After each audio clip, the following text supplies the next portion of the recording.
ऐसे ऐसे व्यसनी है महाराज हमारे ब्रजमंडल में। वैसे तो नहीं बताना चाहिए। हमारे ब्रजमंडल में एक मंजन करते हैं नशे का,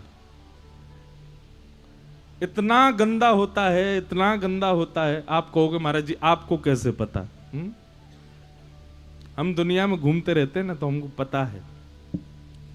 अब भाई सब परिवार बड़े बड़े होते हैं, परिवार में एक आध लोग तो होते ही हैं करने वाले सब काम, तो उनको देखते हैं, देख करके फिर उनके पास देख के सब समझ में आती बातें। इतना इतना मतलब क्या बताएं, इतनी भयानक दुर्गंध होती है। अगर मैंने एक बार सूंघ ली थी तो 1 घंटा के लिए मूर्छित हो गया था, मैं 1 घंटा के लिए बेहोश हुआ था। और करने वाला व्यक्ति इतने चाव से करता है उसको कि मानो जैसे अमृत ले रहा हो, इतना आनंद में आ जाता है।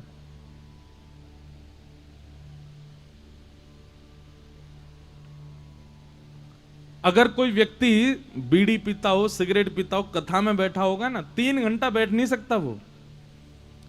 आधा पौना घंटे में उठ के जाएगा, फिर बाहर जाके थोड़ी सी सिगरेट पी के फिर आ जाएगा, फिर कथा सुनेगा, फिर जाएगा, फिर आएगा। वो भले ही किसी बेचारे परिवार वाले के संगी आया होगा। व्यसनी व्यक्ति बैठता भी कम है कथा में, वो बैठ ही नहीं सकता, उसको व्यसन खींचता है। ऐसे ही भजन खींचे हमें, ऐसे ही ठाकुर जी का प्रेम खींचे हमें, ठाकुर जी की कथा खींचे हमें।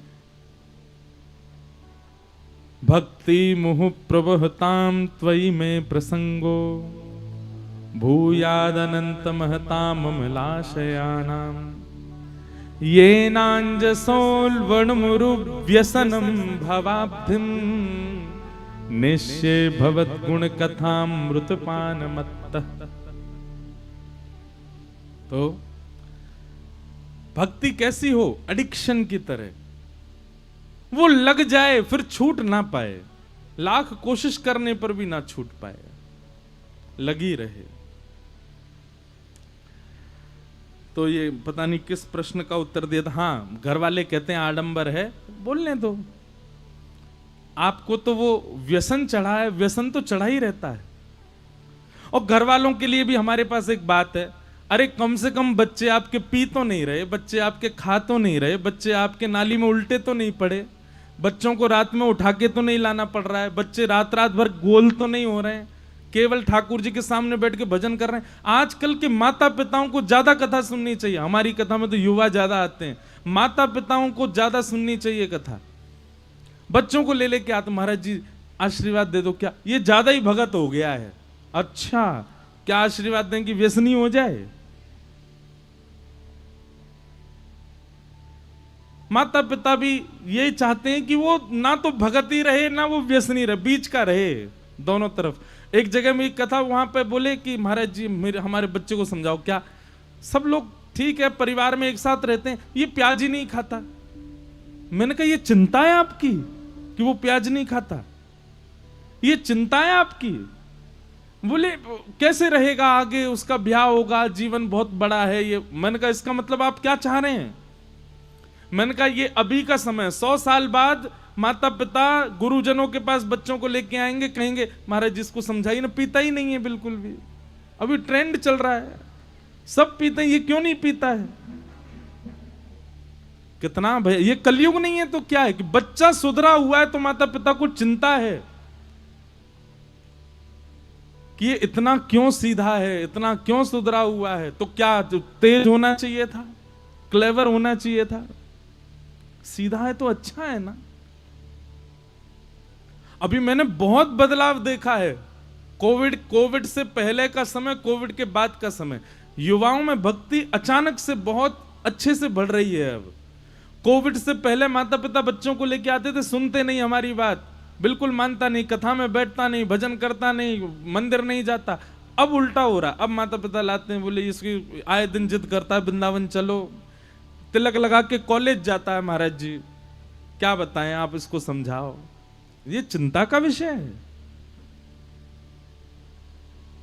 भैया। यही कलयुग है कि एक समय ऐसा आएगा कि व्यसनी होना उसको लोग सामान्य मानेंगे और वैष्णव होना उसको लोग चिंता का विषय मान लेंगे। कि वैष्णव कैसे हो गया। यही कलयुग है। कलयुग का स्वरूप क्या है? वो अच्छी चीजों को, सुधरी हुई चीजों को, भावमयी चीजों को, बढ़िया चीजों को धीरे धीरे हमको दूषित दिखाने लग जाता है। तो भैया माता पिताओं से हमारी प्रार्थना, बच्चे कम से कम आपके सुधरे हुए तो हैं, इसकी खुशी मनाओ, क्यों परेशान हो रहे हो?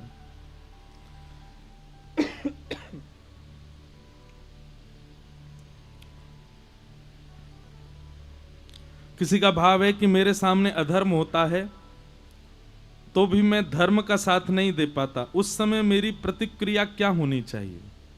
देखो, शास्त्र आज्ञा करते हैं, अधर्म करने वाले से ज्यादा पापी वो जो अधर्म होते हुए देख रहा है।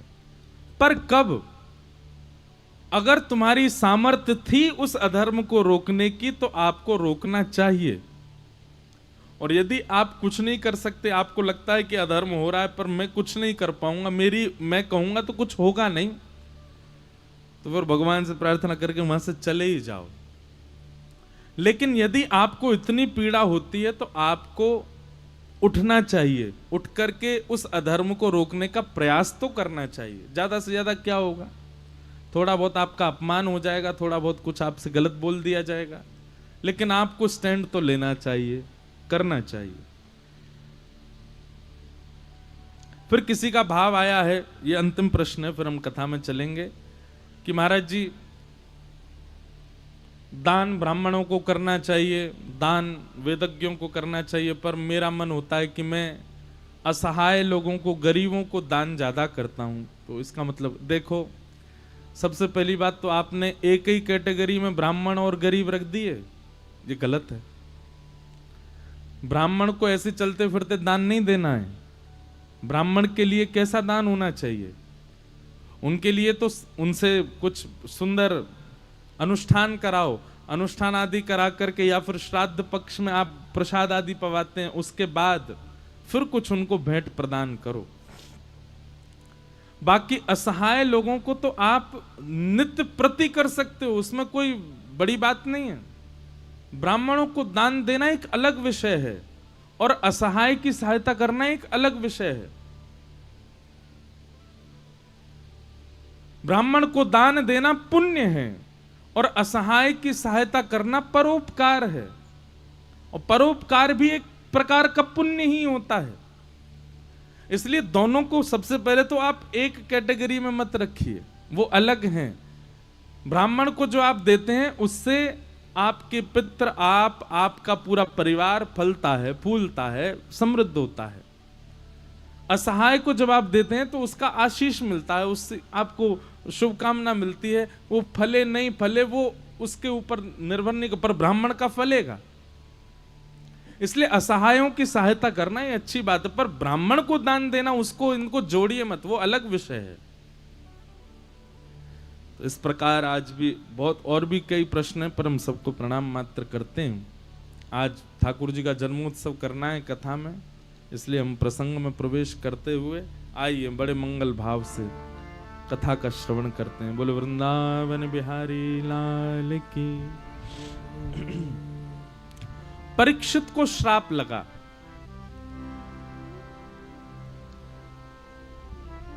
सात दिन में मृत्यु का श्राप लगा। बहुत सावधानी से सुनिएगा सब लोग। परंतु परीक्षित जी महाराज इससे विचलित नहीं हुए। बंधुओं देखो, एक मेरी बात बहुत ध्यान से सुनिएगा। आध्यात्मिक व्यक्ति के कुछ लक्षण होते हैं, भक्ति पथिक व्यक्ति के कुछ लक्षण होते हैं कि वो कई बार सिचुएशन के अकॉर्डिंग अपने आप को संभालना सीख जाता है। जो वैष्णव है, जो तिलक लगाता है, नाम जप करता है, कथा सुनता है, पर विपरीत स्थिति आते टूट जाता है, तो इसका मतलब उसके भजन में कोई कमी है। बहुत सावधानी से सुनिएगा सब लोग। नाविक नाव चलाता है। अब जब तक गंगा जी सीधी सीधी बह रही है, मौसम बिल्कुल साफ है, तब तक तो नाव बढ़िया चल रही है। जैसे ही मौसम खराब हुआ, तो वो घबरा जाए, वो तो पतवार छोड़ दे, ओहो अब क्या करूंगा, अब तो मुझसे चलेगी नहीं, अब तो मौसम खराब हो गया, भाव तेज हो गया। अरे तुम नाविक हो, तुमको अभ्यास अनुकूल परिस्थिति में नाव चलाने का नहीं होना चाहिए, तुमको अभ्यास प्रतिकूल परिस्थिति में नाव चलाने का होना चाहिए। गाड़ी का ड्राइवर सीधे सीधे रोड पर गाड़ी चलाना जानता है, लेकिन वो कहे ओहो मोड़ आ गया, अब मैं क्या करूं, मोड़ पे तो नहीं मोड़ सकता, मुझे तो सीधा रोड चाहिए। काय बात के ड्राइवर हो? ड्राइवर तो वो जो गली कूचे मोहल्ला ऊंची नीची टूटी फूटी जैसी सड़क मिले सब में चला ले, वो ही तो ड्राइवर है। ठीक वैसे ही आध्यात्मिक आप यदि हैं, आप तिलक लगाते हैं, नाम जप करते हैं, कंठी माला पहनते हैं, कथा सुनते हैं, वृंदावन जाते हैं, ठाकुर जी का स्मरण करते हैं, तो इसका मतलब क्या हो? आप नाविक हो, आप चालक हो। और चालक अनुकूल अवस्था में गाड़ी चलाना जानता हो, यह विशेषता नहीं होनी चाहिए उसकी। प्रतिकूल अवस्था में प्रतिकूल मार्ग पर गाड़ी चला दे, वो चालक श्रेष्ठ माना जाता है। तो आध्यात्मिक बनने का सबसे बड़ा ये सिम्टम होता है, ये लक्षण होता है कि आध्यात्मिक व्यक्ति प्रतिकूल अवस्था में सम रहता है, विचलित नहीं होता, टूटता नहीं है।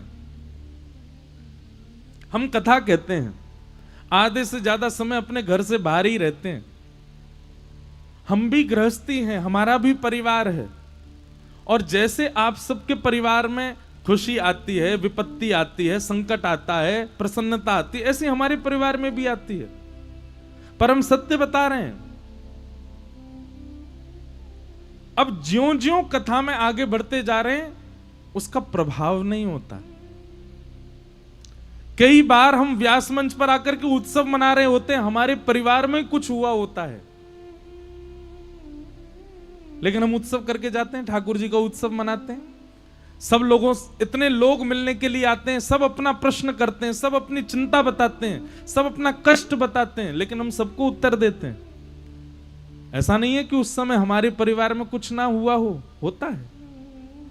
लेकिन आध्यात्मिक होने का मतलब, व्यास होने का मतलब, कथाकार होने का मतलब, भक्ति पथिक होने का मतलब ही यही है कि विपरीत परिस्थिति आपको हिला ना सके, आपको ज्यादा विचलित ना करे।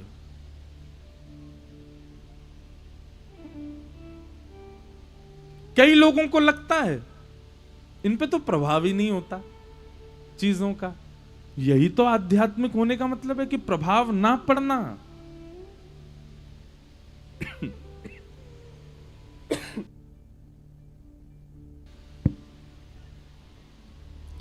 बहुत ध्यान से सुनिए।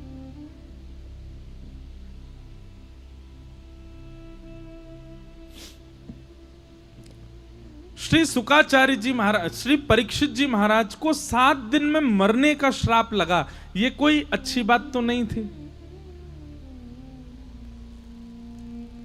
सब लोग बहुत सावधानी से सुनो। हमको कोई ज्योतिषाचार्य बता दे, या फिर हम डॉक्टर के पास नॉर्मल चेकअप कराने गए, डॉक्टर ही बोल दे भैया तुम्हारे जीवन के इतने दिन बचे हैं, क्या होगा? घर में मातम का विषय हो जाएगा, पूरे घर में सब परेशान हो जाएंगे, ओ हो अब क्या करें, अब क्या करें, अब कैसे होगा। पर परीक्षित जी की परिस्थिति कैसी है? उनको पता चला कि 7 दिन में मरने का श्राप, विचलित नहीं हुए। हर स्थिति में सकारात्मकता देखना, ये एक आध्यात्मिक व्यक्ति का लक्षण है। वो गिर भी जाएगा ना तो पैर में चोट लगने पर विचार करेगा इसमें भी कुछ अच्छा ही होना होगा, इसीलिए पैर में चोट लगी। पत्नी छोड़ के चली गई, कुछ अच्छा ही होना होगा इसीलिए चली गई। पति बात नहीं मानता, कुछ अच्छा ही होगा इसीलिए नहीं हो रहा। हर तरीके की स्थिति, इसका मतलब ये नहीं कि हाथ पे हाथ धर के बैठ जाए, कुछ करे ना, प्रयास तो करे कि वो सिचुएशन सॉल्व हो, पर उसमें विचलित ना हो, उसमें व्यथित ना हो। जब परीक्षित महाराज की पत्नी ने कहा कि तुमको 7 दिन में मरने का श्राप लगा और आपका चेहरा इतना प्रसन्नता में खिला हुआ है, ऐसा लग रहा कुछ हुआ ही नहीं है, आप परेशान क्यों नहीं हो रहे हैं, आप इतने प्रसन्न क्यों हैं? तो परीक्षित जी महाराज कहते हैं, देवी, संसार में किसी भी व्यक्ति के अंत का कोई पता नहीं है, कोई कभी भी मर सकता है। पर एक ब्राह्मण बालक ने मुझको 7 दिन बाद मरने का श्राप दिया है। इसका मतलब यह है कि कल यदि ब्रह्मा भी चाहे कि मेरी मृत्यु हो तो नहीं हो सकती। मैं 7 दिन से पहले नहीं मरूंगा। संसार में यहां जितने भी लोग पंडाल में बैठे हैं मेरे सहित, हम में से कोई भी ये दावा दे सकता है कि हम अगले घंटे जीवित रहेंगे? घंटा तो बहुत दूर की, अगले मिनट भी हम जीवित रहेंगे? भाई लोगों को इस बात का अनुभव होगा, क्योंकि शमशान जाते हैं ना, तो शमशान में एक वैराग्य आता है। क्या? जब शव को लेके जाते हैं तो आपस में सब वहां चर्चा करते हुए जाते हैं, भाई कुछ पता नहीं है जीवन का। कल तो चाय पी रहा था मेरे संग बैठ के, और तेरे संग तो कल पी, सुबह सुबह मॉर्निंग वॉक करके मेरे घर आया था, यूं कह रहा करेला का जूस पिलाओ। कैसे चला गया? कभी भी जा सकता है, किसी का अंत भैया कभी भी हो सकता है। मृत्यु कभी भी किसी की भी आ सकती है। सब लोग ऐसी चर्चा करते हैं वहां पे, लेकिन वो चर्चा शमशान में ही रह जाती है। बाहर आती फिर सब भूल जाते हैं कि भाई हर क्षण अंतिम हो सकता है, सब भूल जाते हैं, फिर से सब उन्हीं कार्यों में लग जाते हैं। व्यक्ति को भजन करते समय, लिखिएगा इस बात को, भजन करते समय और पढ़ते समय हमेशा यह सोचना चाहिए कि अगला क्षण भी मेरा अंतिम हो सकता है। मैं जितना हो इसी क्षण में ही सब ले लूं, जितना हो सके पढ़ लूं, जितना हो सके भजन कर लूं। अंतिम क्षण भी मेरा अंतिम हो सकता है। और पाप करते समय, गलत करते समय, छल कपट करते समय यह सोचना चाहिए जीवन तो बहुत बड़ा है, कल कर लेंगे, आज छोड़ो। और फिर जैसे ही कल आए तो कल फिर यही सोच लेना चाहिए आज और रहने दो, कल कर लेंगे। गलत करते समय यह विचार करे कि जीवन बहुत बड़ा है, और भजन करते समय यह विचार करे अगला क्षण भी अंतिम हो सकता है। जितना हो सके इसी क्षण में ही राम नाम जप लूं, जितना हो सके इसी क्षण में ही किशोरी जी का स्मरण कर लूं।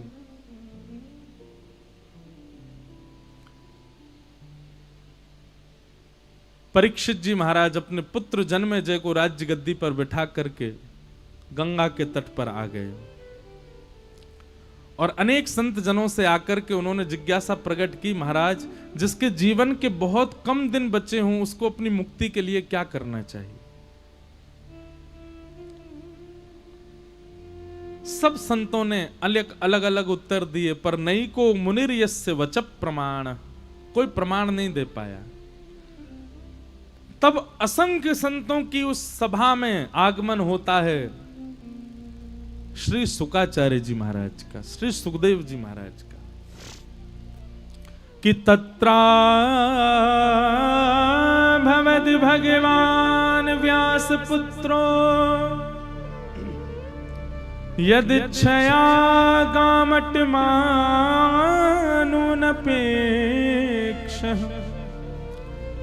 अलक्षलिंगो निजलावतुष्टो व्रतस्य बालैरवधूतभेश।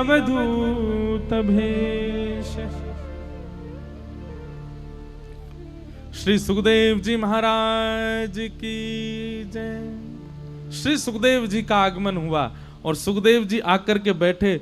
जैसे ही आकर के बैठे राजा परीक्षित ने चरणों में प्रणाम करते हुए कहा, भगवान जिसके जीवन के केवल 7 दिन बचे हैं उसको अपनी मुक्ति के लिए क्या करना चाहिए? शुकाचार्य जी महाराज उत्तर दे रहे हैं और यहीं से द्वितीय स्कंद भागवत का प्रारंभ होता है।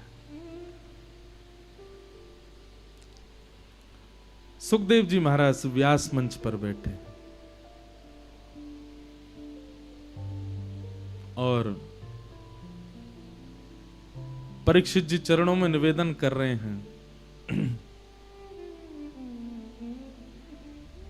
भगवान अब मेरे मार्ग को आप प्रशस्त कीजिए, मैं क्या करूं?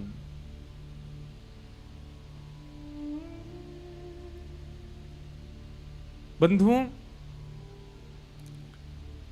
कभी भी किसी वैष्णव से मिलो, किसी भी संत से मिलो, किसी वक्ता से मिलो, किसी भगवत भक्त से मिलो, उससे यही प्रार्थना करनी चाहिए कि आप मेरे जीवन में आगे मैं क्या करूं जिससे मुझे और तीव्रता से भगवत प्राप्ति हो, ऐसा ही प्रश्न करना चाहिए।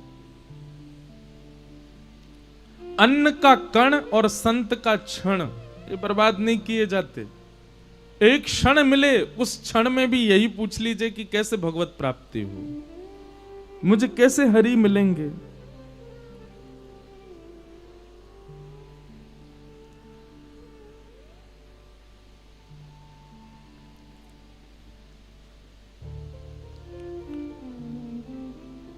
शुक्राचार्य जी महाराज के चरणों में प्रणाम करते हुए परीक्षित पूछ रहे हैं कि कैसे भगवत प्राप्ति होगी। सुखदेव जी महाराज अब यहां से कहना प्रारंभ करते हैं।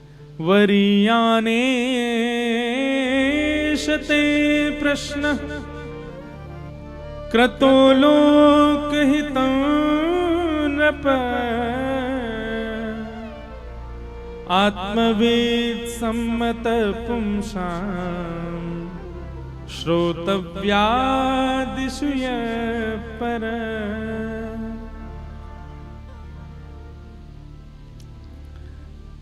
सुखदेव जी कह रहे हैं राजा परीक्षित, अब देखो यहां से सुखदेव जी अब उत्तर दे रहे हैं राजा परीक्षित को। बहुत ध्यानपूर्वक सुनिएगा।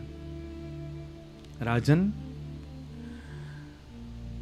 तुम्हारा प्रश्न बहुत अच्छा है अगर ये प्रश्न समाज के लिए किया है, लेकिन कहीं अगर ये प्रश्न तुमने अपने पर्सनली अपने लिए किया है तो ये प्रश्न उचित नहीं है। क्यों भाई? 7 दिन में मरने का श्राप तो परीक्षित को लगा है, परीक्षित अपने लिए ही पूछेगा, समाज के लिए क्यों पूछेगा? पर यहां से सुखदेव जी महाराज, इसीलिए तो ये भागवत है, यहां प्रश्न का उत्तर तो दिया पर पहले प्रश्न को शुद्ध किया, पहले प्रश्न सुधारो। राजन, 7 दिन में तुम्हारी मृत्यु होनी है, उसके लिए अब मुक्ति का उपाय तुम मुझसे पूछ रहे हो, तो 7 दिन में यदि संसार के किसी व्यक्ति की मृत्यु होने वाली हो, उसके लिए यदि मुक्ति का उपाय पूछ रहे हो तो ठीक है, लेकिन तुम अपने लिए नहीं पूछो। क्यों? राजा परीक्षित क्यों नहीं पूछ सकते अपने लिए? शुक्राचार्य जी महाराज कहते हैं, बोले राजन, मुक्ति 7 दिन में प्राप्त करने वाली वस्तु नहीं है। बहुत ध्यानपूर्वक सुनिएगा। मुक्ति प्राप्त करने के लिए 7 दिन, 7 घंटे, 7 मिनट, 7 सेकंड भी जरूरी नहीं है। तो बोले फिर मुक्ति कैसे मिलती है? बोले अंते नारायण स्मृति। बोले व्यक्ति की मरणासन अवस्था हो, उसके अंगूठे से प्राण निकलते निकलते निकलते निकलते सर्वांगीण अंग छोड़ते हुए बस नासिका से अंतिम श्वास निकलने वाली हो, और उसी क्षण में कोई व्यक्ति कान में जाकर के कह दे श्री कृष्ण श्री कृष्ण श्री कृष्ण, हे हरि हे हरि हे हरि, श्री राधा श्री राधा श्री राधा। अंतिम श्वास निकलते समय भी यदि हरिनाम उसके मुख से बुलवा दिया जाए या उसके कान में हरिनाम कह दिया जाए तो भी उसकी मुक्ति हो ही जाएगी। अंते नारायण स्मृति।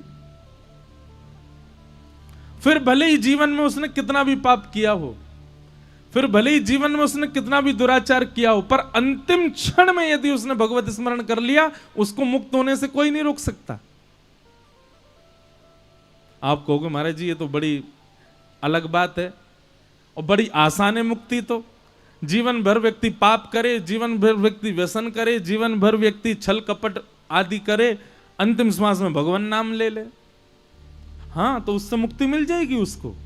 उसके जीवन के सारे जो क्रियाकलाप हैं सब मिटा दिए जाएंगे, फिर उसको वैकुंठ ही मिलेगा।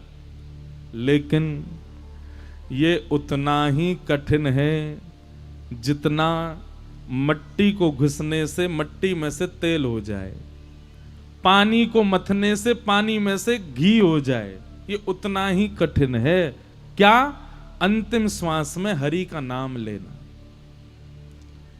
जन्म जन्म मुनि जतन कराही, अंतराम कहीं आवत नाही।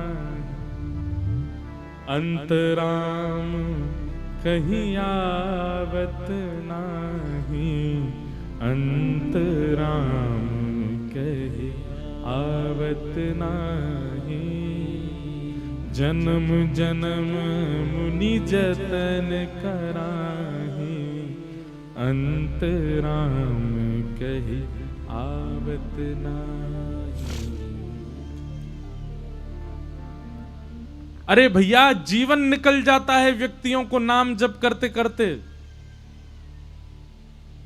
उसको हर समय भगवान स्मरण में रह सकते हैं, पर अंतिम क्षण जब व्यक्ति का आता है, पता नहीं ऐसा क्या होता है कि उस समय व्यक्ति भगवान को भूल ही जाता है। वही व्यक्ति याद रख सकता है भगवान को जिसने अनेक जन्मों में ठाकुर जी का भजन किया होगा। वही अपने अंतिम क्षण में भगवान को याद कर पाता है, नहीं तो अंतिम क्षण में भगवत स्मृति नहीं हो पाती। आपके परिवार में, रिश्तेदार में, पूरे दूर दूर के नातेदारों में यदि कोई वृद्ध, यदि कोई बूढ़े बुजुर्ग भगवत स्मरण करते भगवत धाम गए हों, अंतिम दर्शन जरूर करे आना, उनके प्रणाम करे आना जाकर के उनके शव को। क्यों? क्योंकि निश्चित है कि भगवत प्राप्ति उनको हुई ही होगी। अंतिम काल में भगवत स्मरण नहीं हो पाता, बाकी सब हो जाता है।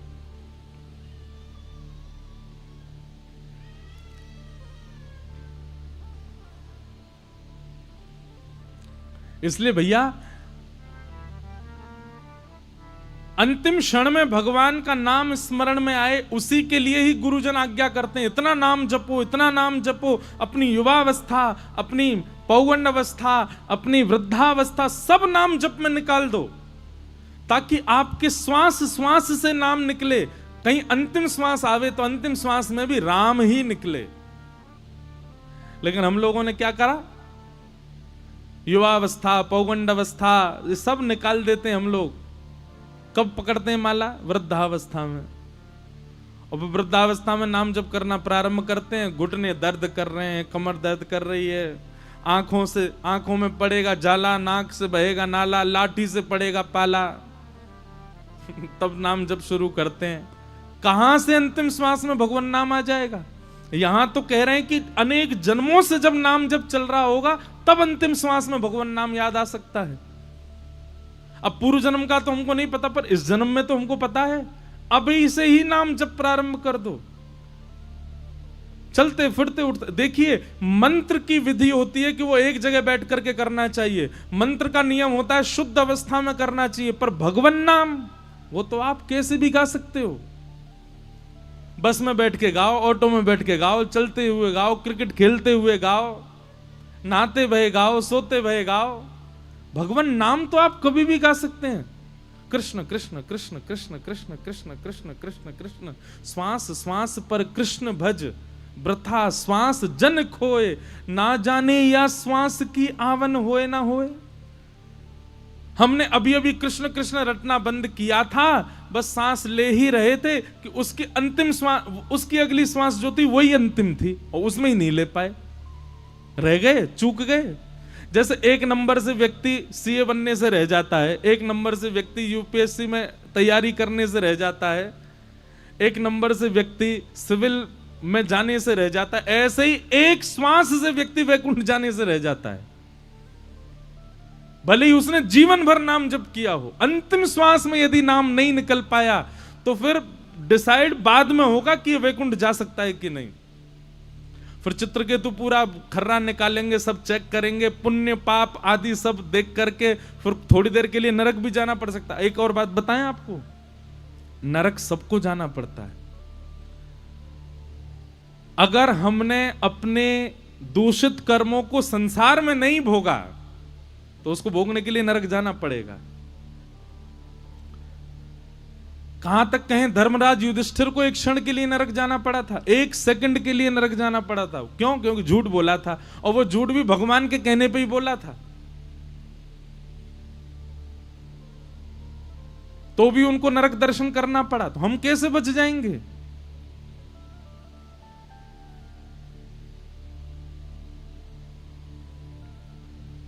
इसलिए भैया, खूब नाम जप करो, खूब ठाकुर जी का स्मरण करो।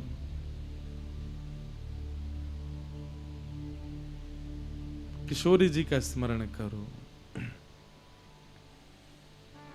किशोरी तेरे चरणन की रज पाऊं, किशोरी चरणन की रज पाऊं, किशोरी तेरे चरणन की रज पाऊं, किशोरी तेरे चरणन की रज पाऊं। बैठी रहूं कुंजन के कोने, बैठी रहूं। सब लोग गाओ मेरे साथ।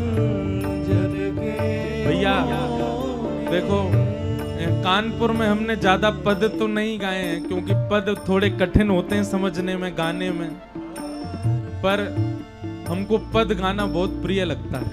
पद और भजन में अंतर होता है, पर हम ये पद गा करके आप लोगों को एक प्रकार से व्यास मंच से आज्ञा कर रहे हैं, इस पद को अपनी नित्य स्तुति में गाया कीजिए।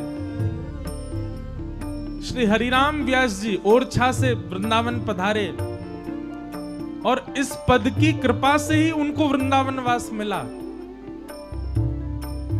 आप कुछ ना भी करो तो कम से कम हर दिन इस पद का गायन करो, तो क्या पता अंतिम श्वास में किशोरी जी कृपा कर दें, किशोरी जी अनुग्रह कर। क्यों?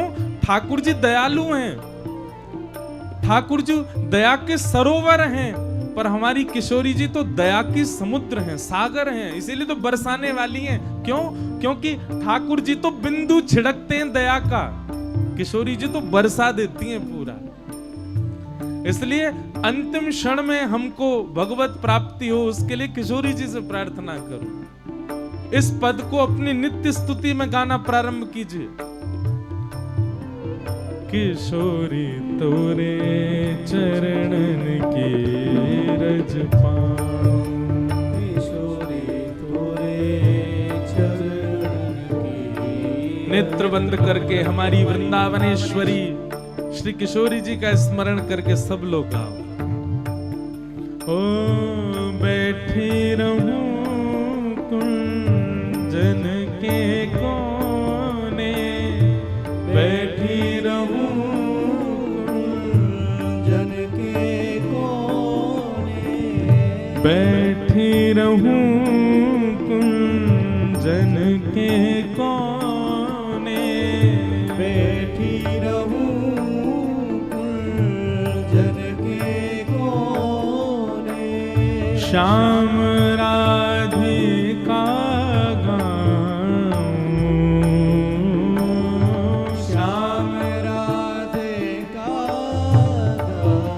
किशोरी तोरे चरणन की रज पाऊं, किशोरी तोरे चरणन की रज पाऊं। हे श्री राधे तेरे चरणन की रज पाऊं, हे राधे तोरे। बोलो वृषभानु दुलारी की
जारज को ब्रह्मादिक तरसत, जारज को ब्रह्मादिक तरसत, जारज को ब्रह्मादिक तरसत, जारज को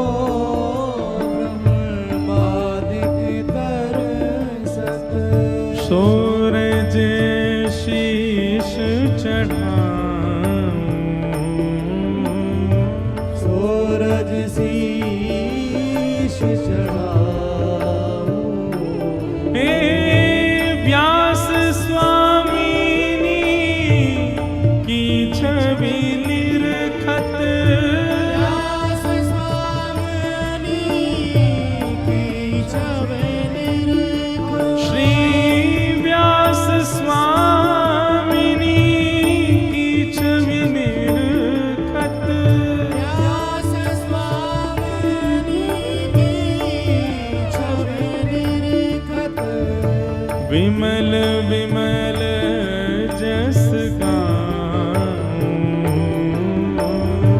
विमल विमल किशोरी तेरे चरणन की रज पाऊं, किशोरी तेरे चरणन की रज पाऊं, हे श्री श्यामा तोरे चरणन की रज पाऊं, मेरी श्यामा तेरे चरणन की रज पाऊं, ओ श्री राधे तेरे चरणन की रज पाऊं, श्री राधे तेरे चरणन की रज पाऊं।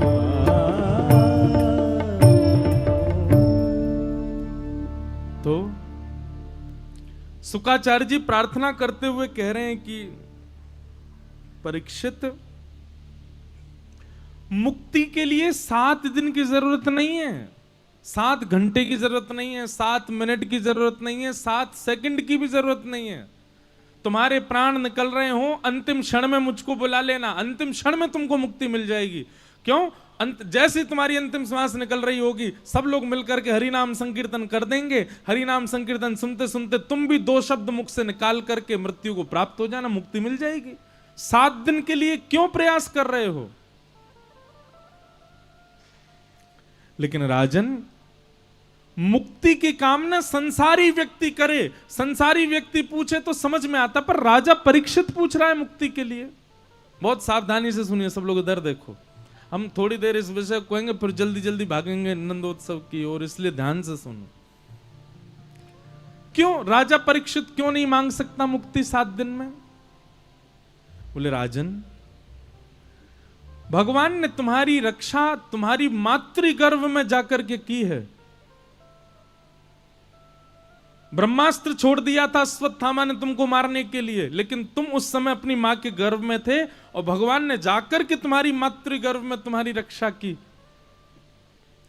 मुक्ति तो तुमको वैसे ही मिल जानी है, क्योंकि भगवान ने तुम्हारा जन्म बाद में हुआ है, भगवान का दर्शन तुमने पहले कर लिया है, मुक्ति तो तुमको मिल ही जानी है।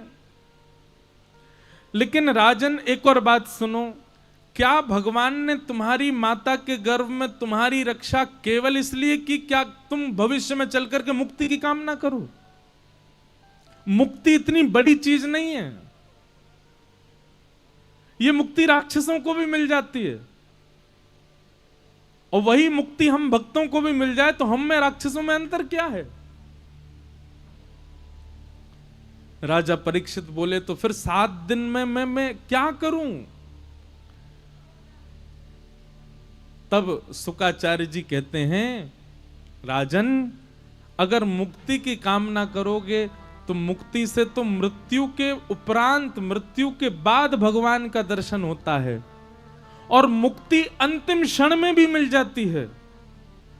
परंतु इन 7 दिनों के हर क्षण को यदि तुम भक्ति में विलीन कर दोगे तो 7 दिन में भक्ति से जीते जी भगवान का दर्शन हो जाएगा। मुक्ति मतलब मृत्यु के बाद भगवत दर्शन, और भक्ति मतलब जीते जी भगवान का दर्शन। अरे राजन, तुमको तो यह पूछना चाहिए कि तक्षक सर्प आकर के मुझे डसे, उसके आने से पहले पहले मुझको भगवान का दर्शन करना है, मृत्यु के बाद की प्रतीक्षा क्यों कर रहे हो दर्शन की? हम सब भी मृत्यु के बाद की प्रतीक्षा करते हैं, मुक्ति मिलेगी हमें।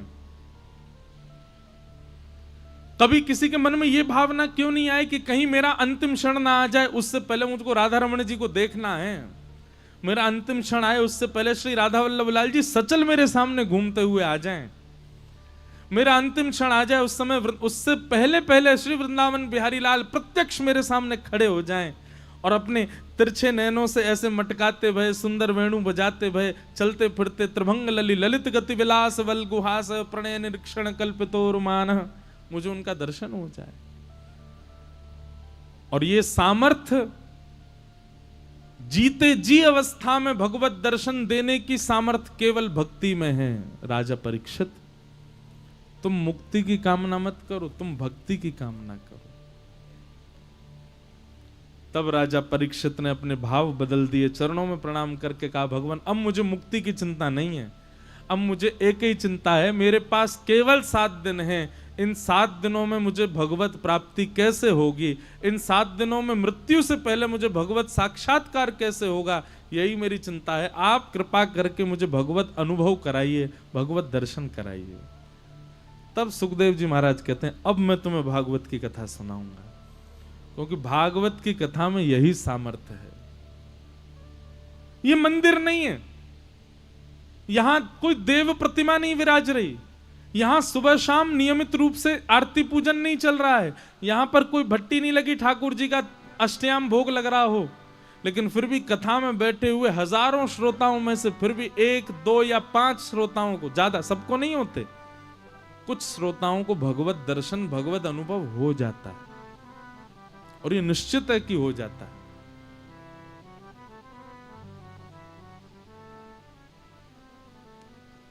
और एक बात हमारी बहुत ध्यान से सुनिएगा, किसको होता है ये कोई नहीं जानता। कई बार सबसे आगे बैठने वालों को नहीं होते, सबसे पीछे बैठने वाले को हो जाता है भगवत दर्शन भगवत साक्षात्कार। प्रसंग सुनाना प्रारंभ करते हैं। सबसे पहले परीक्षित जी महाराज ने पूछा कि भगवान मुझे प्रकृति के बारे में बताओ, मुझे सृष्टि के बारे में बताओ, भगवान इस दुनिया को बनाते क्यों हैं, इस दुनिया को बनाने का प्रयोजन क्या है ठाकुर जी का, और बनाते भी हैं तो फिर एक जैसी क्यों नहीं बनाते, कोई मोटा कोई पतला, कोई धनवान कोई निर्धन, कोई काला कोई गोरा, कोई मोटा कोई पतला, ऐसा क्यों बना देते हैं। जब सब में भगवान एक, बनाने वाला एक, तो फिर एक जैसी दुनिया क्यों नहीं है, सब अलग अलग थल क्यों बनाई है। इस प्रसंग के उत्तर में फिर पूरी सृष्टि बताई गई, कैसे भगवान ने दुनिया बनाई।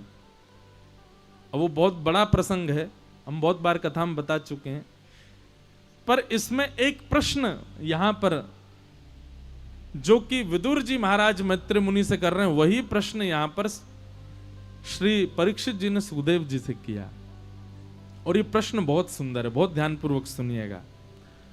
सुखाय कर्माणि करोति लोको न ते सुखं वान्यदुपारमं वा विन्देत भूयस्तदैव दुःखं यदत्र युक्तं भगवान वदेन्न। बहुत सावधानी से सुनो, प्रश्न सुनिएगा, बहुत अच्छा प्रश्न है। प्रश्न क्या किया कि महाराज संसार में हर व्यक्ति सुख की कामना से ही श्रम कर रहा है, परिश्रम कर रहा है, चाहे वो 200 रुपए प्रतिदिन कमाने वाला व्यक्ति हो, चाहे 200 करोड़ रुपए प्रति महीने कमाने वाला व्यक्ति हो, हर व्यक्ति का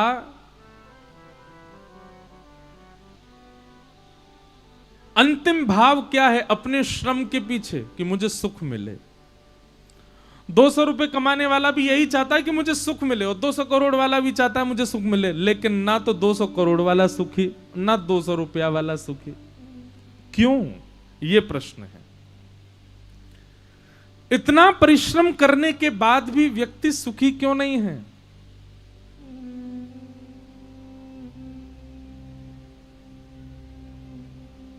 एक गायक हुए जगजीत सिंह, नाम सुना है? उनकी गजल सुनी है? हमारी कथा नहीं सुनी, गजल सुनते हुए सुना करो, अच्छे अच्छे गाए हैं उन्होंने। बहुत दिन बाद गा रहा हूं मैं, कथा में गाया करता हूं कभी कभी। एक पंक्ति बहुत अच्छी है उनकी। सुबह से शाम तक बोझ ढोता हुआ, सुबह से शाम तक बोझ ढोता हुआ, सुबह से शाम तक बोझ ढोता हुआ, चैन खोता हुआ, बार बार आदमी हर तरफ है जगह, बेशुमार आदमी फिर भी तन्हाइयों का शिकार आदमी, हर तरफ हर जगह बेशुमार आदमी, हर तरफ हर जगह। सब परेशान है। आप लोगों को लगता होगा जे ऊंचे मंच पर बैठते हैं, सब इनको प्रणाम करते हैं, महाराज यहां से निकल के जाओ, सब इनके आगे पीछे भागते हैं हाथ जोड़ के, बहुत सुखी हैं। कमरा में बैठे रहते हैं पूरे दिन, आप माल उड़ाते हैं बस, और कोई काम करना ना धरना, बस 2 घंटा 2.5 घंटा आगे प्रवचन कर जाते हैं, मोटी दक्षिणा लेते हैं, खुश रहते हैं बहुत। भैया ये मेरी नहीं, हर आदमी की स्थिति है। हमको अपने अलावा सब सुखी लगते हैं। ये हर आदमी का स्वभाव है कि उसको अपने अलावा सब सुखी लगते हैं, और उसको जो सुखी लग रहा है ना, उसकी भी यही स्थिति है, उसको भी अपने अलावा सब सुखी लगते हैं। हर संसार के व्यक्ति का यही स्वभाव है। पैदल चलने वाले को लगता है साइकिल वाला बहुत सुखी है, बताओ पैडल मार के भाग जाता है। साइकिल वाले को लगता है मोटरसाइकिल वाला सुखी, इसको पैडल ही नहीं मारना पड़ता, रेस मार के भाग जाता है। मोटरसाइकिल वाले को लगता है गाड़ी वाले सुखी, धूप नहीं ताप लगती है इनको, एसी में बैठे रहते हैं। गाड़ी वालों को लगता है महंगी गाड़ी वाले सुखी, कंफर्टेबल ही जाते हैं। महंगी गाड़ी वालों को लगता है चार्टर प्लेन वाले सुखी हैं, हमको हवाई जहाज बुक कराना पड़ता है, 4 घंटा में वहां पहुंचते हैं। चार्टर वाले कहीं भी बैठते हैं, कहीं उड़ जाते हैं। सबको यही लगता है। और चार्टर में बैठा हुआ व्यक्ति, उसको ये लगता है झोंपड़ी में रहने वाला कितना सुखी है, ज्यादा इस पर कोई टेंशन ही नहीं है इसके सिर पे, छोटी सी झोंपड़ी उसमें रहता है। हर व्यक्ति को एक दूसरा सुखी लगता है, पर सुखी कोई नहीं है। सुखी कौन है? आप सबको ये पंक्ति याद है, मेरे साथ गाओ। दीन कहे धनवान सुखी, धनवान कहे सुख राजा को भारी, राजा कहे महाराजा सुखी, महाराजा कहे सुख इंद्र को भारी, इंद्र कहे चतुरानन को सुख, ब्रह्म कहे सुख विष्णु को भारी, पर तुलसीदास विचार कहे, हरि भजन बिना सब जीव दुखारी। आप सब लोग अपना फोन निकालो, सेल्फी कैमरा ऑन करके अपना मुखमंडल देखो। आप इस समय जितने सुखी हो ना, उतने सुखी आप संसार में कभी नहीं रहते। कथा में बैठे हुए आप जितने सुखी हो, हरि का भजन करते समय जितने आप प्रसन्न हो, कथा सुनते हुए आप जितने प्रसन्न हो, ये मूवमेंट है आपका। इससे ज्यादा सुख आपको अपने 100 वर्ष की आयु में कभी नहीं मिल सकता। आप जब जब हरि शरण में जाओगे, हरि शरणागति ग्रहण करोगे, तब तब आप सुखी हो, और वो सबसे बड़ा सुख है आपका।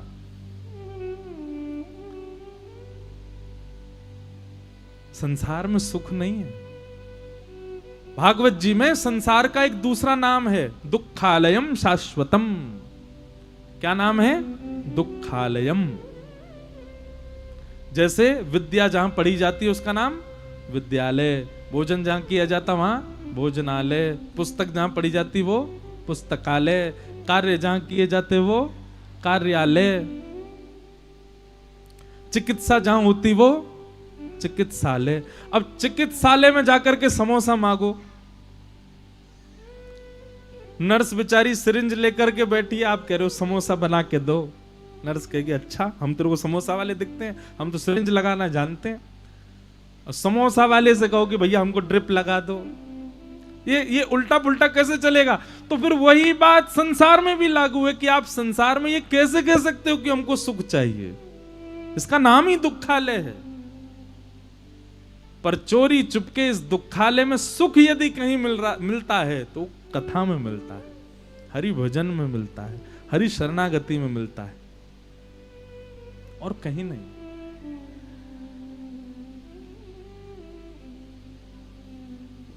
लेकिन ये तो बात मैंने अपने मन से बता दी, लेकिन इस प्रश्न का उत्तर क्या है भागवत जी में कि भाई सुख के लिए संसार में सब दौड़ रहे हैं, तो फिर उसको सुख क्यों नहीं मिलता?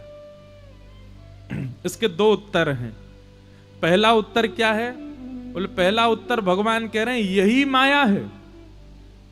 व्यक्ति जो चाहे उसको मिल जाए तो ऐसा व्यक्ति आलसी होता चला जाएगा, वो कर्म नहीं करेगा। फिर संसार कैसे चलेगा अगर व्यक्ति कर्म ना करे? तो व्यक्ति कर्म करता क्यों है? व्यक्ति प्रगतिशील रहता क्यों है? व्यक्ति लगा क्यों रहता है? क्योंकि वो जो चाहता है वो उसको मिलता नहीं है, इसलिए वो लगा ही रहता है, करते करते करते करते। भाई कभी तो मिलेगा, कभी तो मिलेगा, कुछ तो मिलेगा, और मिल भी जाता है तो उसके चित्त में अपूर्णता रहती है, नहीं और चाहिए, इससे भी ज्यादा चाहिए। तो भगवान कहते हैं कि संसार में हर व्यक्ति दुखी इसलिए है क्योंकि वो जो चाहता है वो उसको मिलता नहीं है, और यही मेरी माया है। यदि व्यक्ति जो चाहे वो, अब एक बात सुनो, सब धनवान हो जाएं, सब करोड़पति हो जाएं, संसार कैसे चलेगा बताओ? कानपुर में सब खरबपति हो जाएं, क्या होगा फिर? कुछ नहीं, परेशान हो जाएंगे हम लोग। क्यों? क्योंकि हर व्यक्ति को अपनी किसी भी कार्य को करने के लिए अपने नीचे 1, 2, 5, 10, 100 लोग चाहिए जो उससे थोड़े नीचे हों, वही कर पाएंगे काम। लेकिन सब समान ही हो जाएंगे, फिर करेगा कौन? सब समान हो जाएंगे तो फिर एक दूसरे को कोई पूछेगा नहीं, भजेगा नहीं, और एक दूसरे से लड़ते झगड़ते एक दिन पूरा विश्व सर्वनाश कर देंगे एक दूसरे का।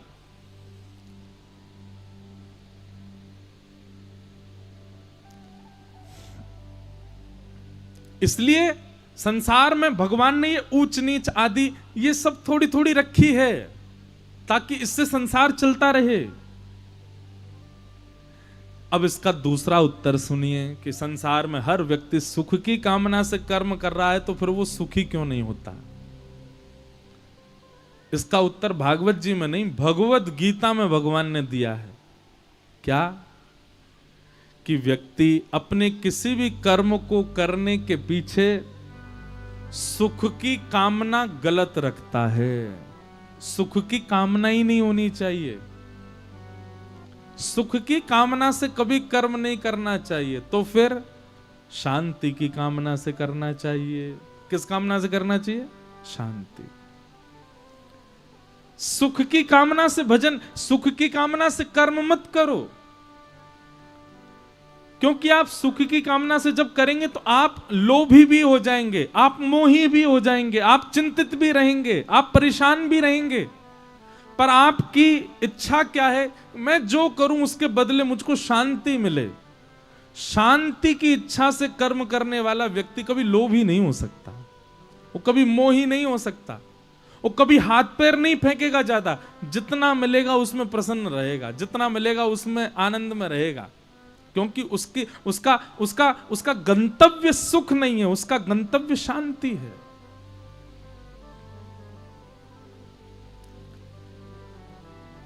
इसलिए संसार में सब भगवान ने एक जैसा नहीं बनाया, सब विलग विलग बनाया। इस प्रकार सृष्टि का प्रसंग करते हुए बताया। पृथ्वी बना करके ब्रह्मा जी ने सबसे पहले इस पृथ्वी पर प्रथम मानव के रूप में स्वयंभू मनु को भेजा। स्वयंभू मनु की पत्नी का नाम है शत्रुपा। ये ब्रह्मा जी के दो अंग ही हैं, बाम अंग से शत्रुपा, दाहिने अंग से स्वयंभू मनु हुए। इनके 3 पुत्री 2 पुत्र हुए। और अब जो यहां प्रसंग सुनाया गया, इनकी बड़ी पुत्री जिसका नाम है देवहूति, देवहूति का विवाह कर्दम ऋषि से हुआ और इनके यहां भगवान कपिल का जन्म हुआ। बोलो कपिल भगवान की। और यहां अब कपिल देवहूति संवाद सुनाया गया। देवहूति माता के प्रश्नों का उत्तर भगवान कपिल दे रहे हैं। उन प्रसंगों को यहां कहा गया, उनको हम प्रणाम मात्र करते हैं। प्रसंग बहुत ज्यादा हैं आज, सबको प्रणाम करते करते हम आगे चले। हम सारे प्रसंग फिर भी छू लेते हैं कहीं ना कहीं पर। हम जो भी उत्तर देते हैं, जो भी भाव कहते हैं, सब भागवत से ही देते हैं। लेकिन अभी क्रम पकड़ने के लिए थोड़ा विषय आगे लेके चलेंगे। आगे भागवत जी में ध्रुव जी की कथा आती है। नन्हे से बालक ध्रुव जी, जिन्होंने अपनी 5 वर्ष की अवस्था में भगवान के दर्शन कर लिए। अब प्रसंग कथा सबको पता है कि ध्रुव जी को भगवत दर्शन कैसे हुआ। इसमें भी एक विशेष बात सुनो। ध्रुव जी महाराज को इतनी कम अवस्था में केवल 4 महीने के भजन में भगवान मिल गए। 4 महीने के भजन से जैसे ही 4 महीने के भजन से भगवान मिले तो ध्रुव जी महाराज की बात सुनकर के बड़े बड़े ऋषि संत क्रोधित हो गए, भगवान पर नाराज हो गए। बोले हम 100 वर्षों से भजन कर रहे हैं, कोई 1000 वर्ष से भजन कर रहा है, कोई गंगा जी में खड़े होकर भजन कर रहा है, कोई पेड़ पे लटक के भजन कर रहा है, कोई हिमालय पे जाके भजन कर रहा है, आप हम लोगों को तो मिलते नहीं। एक राजा का बेटा, कम अवस्था का बालक, उस पर इतनी दया आ गई, आप 4 महीना में मिल गए उसको। भगवान से सब संत नाराज हो गए। इतने में भगवान प्रकट हो गए और प्रकट होकर के कहा, काय बात को आप लोग नाराज हो? बोले भगवान आप पक्षपाती हो, बड़े कुल खानदान का बेटा है, छोटी अवस्था का है, इसलिए आपने उसको 4 महीने में दर्शन दे दिया। हम लोगों को 400-400 साल हो गए, हमको दर्शन नहीं दिए। भगवान बोले आप सब लोगों के पीछे जो नदी है उसका दर्शन करो। सब संतों ने पीछे नदी को देखा तो उस नदी में बहुत सारी हड्डियां बह रही थीं। संतों ने कहा ये सब क्या है? बोले ये ध्रुव जी ना जाने कितने जन्मों से मेरा भजन करते करते अपने प्राण त्याग देते थे। ये उन्हीं के ही पूर्व जन्मों की असंख्य जन्मों की हड्डियां हैं। ये अंतिम जन्म जो उनका हुआ वह भी उन्होंने मेरे भजन में पूरा व्यतीत कर दिया। केवल 4 महीने शेष रह गए थे मेरी प्राप्ति में। वही ध्रुव जी महाराज अपने अंतिम जन्म में एक राजा के यहां पर जन्मे और अपने 4 महीने की भजन जो शेष रह गया था उसको बाल अवस्था में पूर्ण किया, मेरी प्राप्ति कर ली। ये तो रही एक बात। दूसरी बात भगवान क्या कहते हैं? मेरी प्राप्ति के लिए भजन की अवधि कितनी है, वर्ष कितना है, समय कितना व्यतीत करते हैं मेरे भजन में, यह विशेष बात नहीं है।